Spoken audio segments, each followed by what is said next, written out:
Police थाने जरूर गए होंगे, वहां पे एफआईआर लिखवाने की कोशिश करी होगी, कंप्लेंट देने की कोशिश करी होगी, लेकिन एफआईआर नहीं लिखी गई होगी। ये 100 में से 99 केसेस हैं। और मुझे उम्मीद है कि जरूर आप में से कुछ लोग ऐसे होंगे जिनके साथ ऐसा जरूर हुआ ही होगा। तो आज इस वीडियो में आपको बताने वाला हूं 3 ऐसी चीजें जिसके बाद ये आपकी कोई भी पुलिस वाला आपकी कंप्लेंट लेने से मना नहीं करेगा, आपकी एफआईआर होगी ही होगी। नहीं होगा तो उसका भी रेमेडी मेथड मैं आपको बता देता हूं अभी इसी वीडियो में। वीडियो को हम नहीं खींचेंगे 3 मिनट से लंबा, सब कुछ होगा 3 मिनट के अंदर।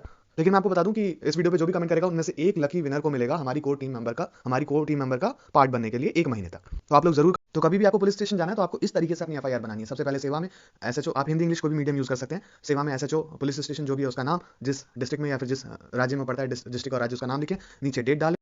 उसके बाद सबसे पहले पैराग्राफ में आपको बताना है कि आप क्या हैं। दूसरे पैराग्राफ में जिस दिन घटना हुई है उसका विवरण देना है, और उसके बाद क्या क्या हुआ है ये बताना है। तो देखिए, लॉ एफआईआर का बहुत क्लियर है कि लॉ तभी एफआईआर तभी रजिस्टर होगी जब उसमें कोई ना कोई कॉग्निजेबल ऑफेंस होगा। अब इसका इसका परिचय कहाँ मिलेगा कि कौन सा ऑफेंस कॉग्निजेबल है, कौन सा नॉन कॉग्निजेबल है? तो इतना डिटेल में बताना तो पॉसिबल नहीं है। जो ग्रेवर ऑफेंस होते हैं, जो थोड़े भारी भरकम ऑफेंस होते हैं, वो हमेशा कॉग्निजेबल होते हैं। जो कम भारी ऑफेंस होते हैं वो हमेशा नॉन कॉग्निजेबल होते हैं। तो इसके लिए आप रेफर कर सकते हैं CrPC, the code of criminal procedure 1973 का फर्स्ट शेड्यूल। ये फर्स्ट शेड्यूल मैं आपको दिखा दे रहा हूँ, यहाँ पे मिलेगा। यहाँ पे लिखा होता है कौन सा ऑफेंस कॉग्निजेबल है, सेक्शन लिखे रहते हैं, उसी के साथ में लिखा रहता है कौन सा ऑफेंस कॉग्निजेबल है और कौन सा नहीं। अब मान लेते हैं एक पल को कि आप ये सारी चीजें लिख के दे देते हैं, फिर भी एफआईआर जो है नहीं रजिस्टर करता है, तो आप इसके लिए काम कर सकते हैं, इस जजमेंट का रेफर दे सकते हैं। मैं आपको स्क्रीन पे डिस्प्ले कर देता हूँ, नीचे डिस्क्रिप्शन बॉक्स में भी डाल दूंगा। तो आप लास्ट में एक पैरा जरूर ऐड कर दीजिएगा जो आपके स्क्रीन पे डिस्प्ले हो रहा है। इसमें बेसिकली मोटा मोटा ये लिखना होता है, ललिता कुमारी versus state of Uttar Pradesh में ऑनरेबल सुप्रीम कोर्ट ने कुछ गाइडलाइंस इशू की थी, जिसके तहत अगर ऑफेंस कॉग्निजेबल है तो उसके लिए एफआईआर रजिस्टर करना मैंडेटरी है। आप एक पल के लिए मान लेते हैं कि एफआईआर फिर भी रजिस्टर नहीं करिए। तो इसके बाद जो हमारे पास रेमेडी आती है उसके अगेंस्ट वो ये है कि अगर पुलिस स्टेशन में एफआईआर नहीं की जा सकती है, नहीं की जाती है, तो उससे मैं एग्री होकर उसी दिन, जिस दिन एफआईआर नहीं होगी, जैसे मान लीजिए 13 नवंबर का ऑफेंस है, तो 13 नवंबर को अगर नहीं होती तो मैं शाम को चला जाऊंगा डीसीपी ऑफिस। हालांकि 154(3) में 154 सबसेक्शन 3 में लिखा हुआ है सुप्रिटेंडेंट।